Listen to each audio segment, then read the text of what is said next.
Magic Treehouse, Book Number 32. To the Future, Ben Franklin, by Mary Pope Osborne. Chapter 9. A Good Idea. Ben, wait for us, yelled Annie. Jack and Annie hurried into the woods after Ben Franklin. They found him huddled beneath a tree. That was an airplane, said Jack.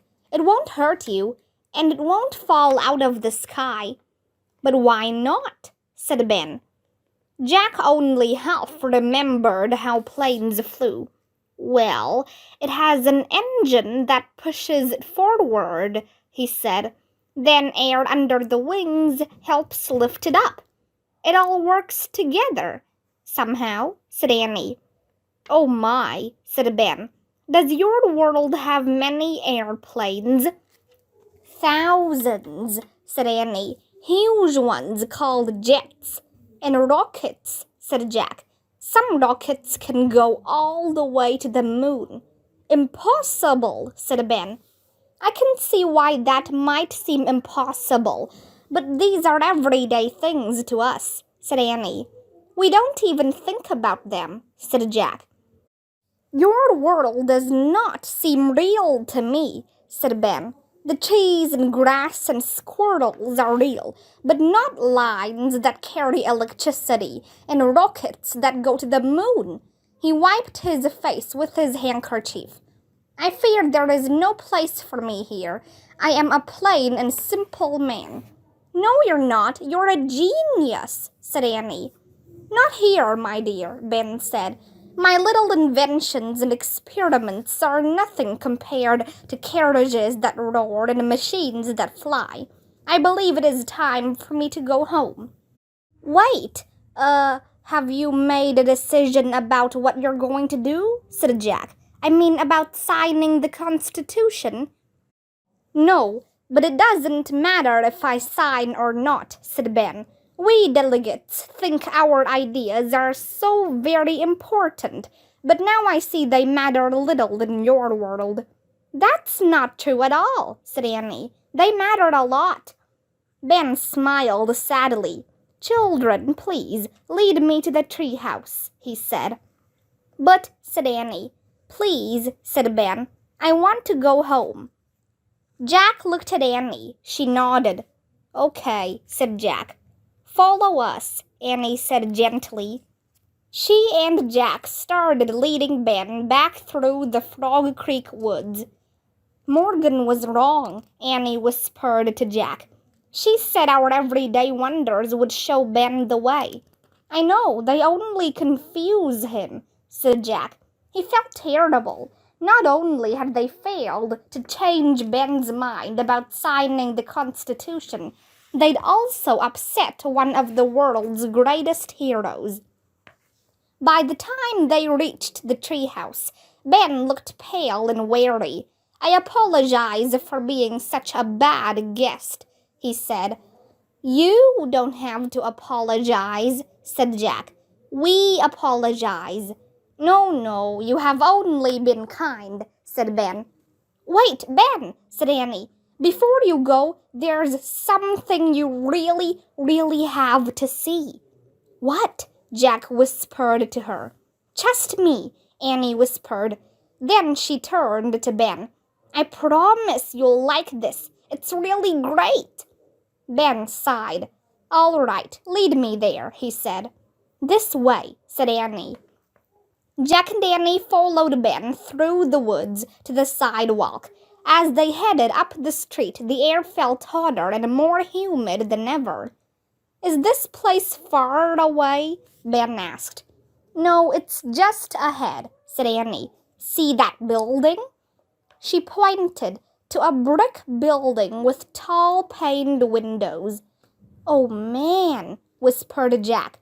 Brilliant. Annie was taking Ben to the Frog Creek Library. Don't worry if people stare at you, Annie said to Ben. We'll tell them you're in rehearsals for a play and you're still wearing your costume. Ben looked puzzled, but he nodded and followed Annie and Jack up the library steps. Jack opened the front door, and they all stepped inside. Ben took a deep breath. "Ah, the cool air in this room is delightful," he said. "Another invention?" "It is," said Jack. He usually didn't think much about air conditioning, but today it was definitely delightful. "And what a wonderful room," said Ben. The library walls were lined with bookshelves. People of all ages and colors sat in armchairs reading books, magazines, and newspapers. Some were working at computers. "See what you started in Philadelphia?" Annie said. "Now we have free public libraries all over America. Thousands of them. They make a difference to all kinds of people." The librarian looked up from her desk. "Jack and Annie," she said. "Hi." "Hi, Sandy," they said.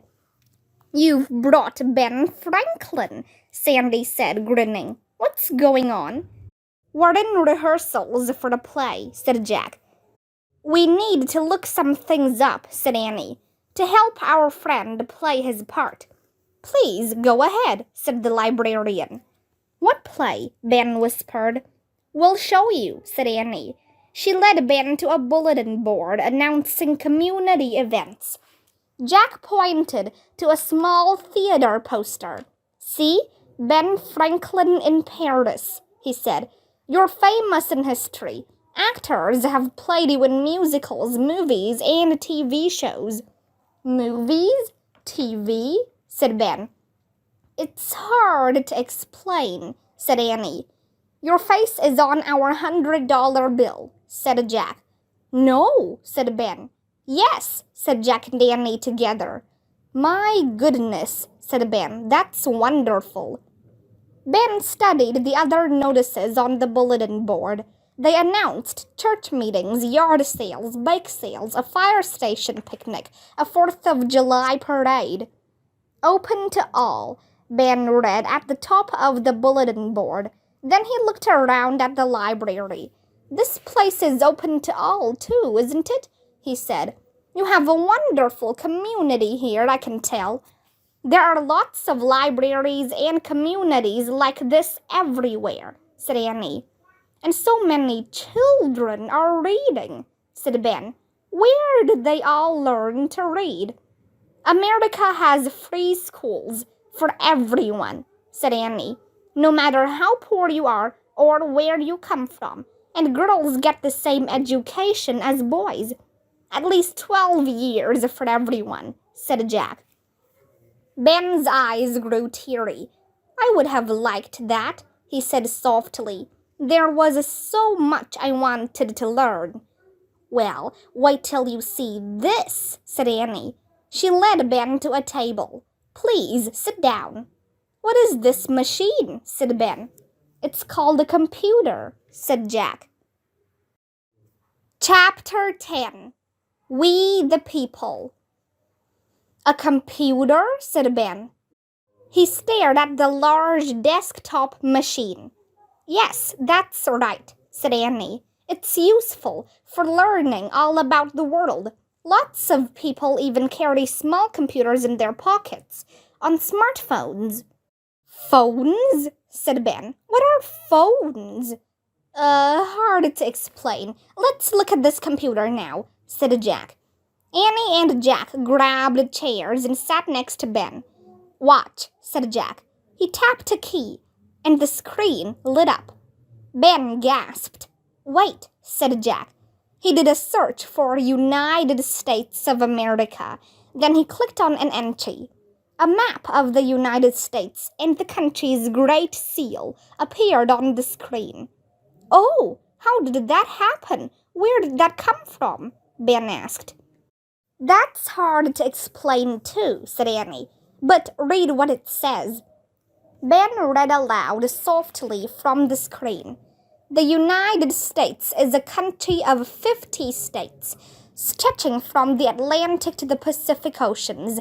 It covers a vast part of North America. It has a population of more than 325 million people. Since its founding, immigrants from all over the globe have moved to the United States and become citizens. My goodness, whispered Ben. Jack pointed to the Great Seal of the United States at the top of the screen. That's a symbol for our country, he said. I know that symbol, said Ben. In 1776, I was on a committee to create it. He read the writing on the seal. A pluribus unum. That's Latin for out of many, one. Right, out of many, one, said Annie. Our teacher told us what that means. The United States is made up of many different states and people from all over the world, but we are all one nation. Yes, said Ben. I wondered if our delegates have forgotten those words. Probably, said Annie. People forget them in our time, too. It's so important to come together as one country, said Ben. But how can we do that? We are very divided. Maybe the different sides have to keep talking to each other and listening to each other and agree to go forward, said Annie. She's right, said Jack. Don't forget, you can add important stuff later. They'll be called amendments, like amendments that guarantee freedom of speech and freedom of religion, and give women the vote, said Annie. And end slavery and give everyone equal rights, said Jack. Yes, that makes sense, Ben said. Perhaps creating a constitution is only the first step, not the last. Exactly, said Jack. Ben stood up. I must go now. I must go home. I have to be back for the afternoon session. This constitution is very important. They need me to be there. You need me to be there. We do, said Annie. Ben hobbled across the library, heading for the door. Goodbye, Ben, Sandy the librarian called. Have a good show. Readers looked up from their books and stared as Ben Franklin hurried outside. Jack and Annie caught up with Ben in front of the library. The three of them walked quickly to the sidewalk. My world may seem very rough and simple compared with yours, Ben said breathlessly, but 'tis filled with the discovery of new things and new ideas. Why, I can even help create a constitution that will change the history of the world. You can, said Annie. Of course, there are parts that I absolutely do not agree with, said Ben. But additions, as you said, and changes, amendments will be made later.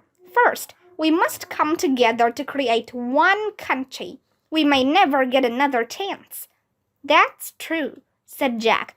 This way, said Annie. She and Jack led Ben into the woods. In spite of the heat, Ben moved quickly between the trees. Here we are, Jack said when they reached the oak tree. Jack and Annie held the ladder steady.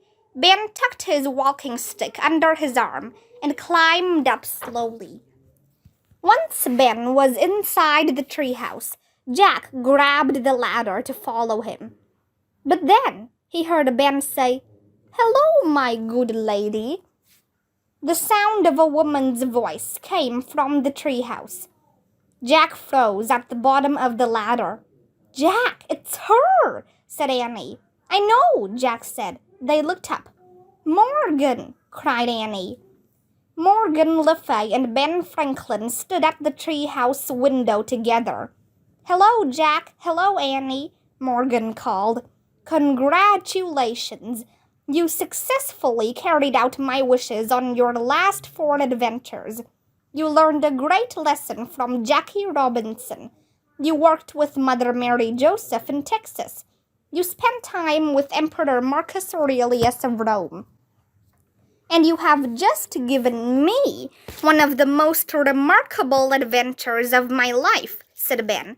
"You have showed me the wonders of your world. All people here, men, women, black, white, young, old, are to be treated equally. This country is full of different communities and different people, and yet it is one country." Yes, said Jack. Please, Jack and Danny, never take all the wondrous things of your world for granted, said Ben. Promise me you will always be filled with curiosity and wonder. We promise, said Jack and Danny. Thank you again for everything, said Ben. Farewell, called Morgan. A mighty swirl of wind, a flash of lightning, a crack of thunder, and the magic treehouse, Morgan Le Fay, and Benjamin Franklin were gone. Jack and Danny stared up at the top of the oak for a long moment. Then they both sighed and started walking through the woods. Remember in Morgan's rhyme, Morgan says, "Everyday wonders will show Ben the way," said Annie. At first, I thought she meant modern inventions. Me too, said Jack. But those things just seemed to scare Ben. Right, said Annie. So then I thought, what if we show him the public library? He wouldn't be afraid of that. Yeah, especially since he started the first one, said Jack. And he'd get to see how everyone's allowed to go there and borrow books and use computers and get tons of information, said Annie. Like how cars work. And planes, said Jack. And electricity. Annie stopped walking. So let's go back, she said. Where? There. Now? Now. Why not? Without another word, Jack and Danny started running through the summer heat, heading back to the Frog Creek Library.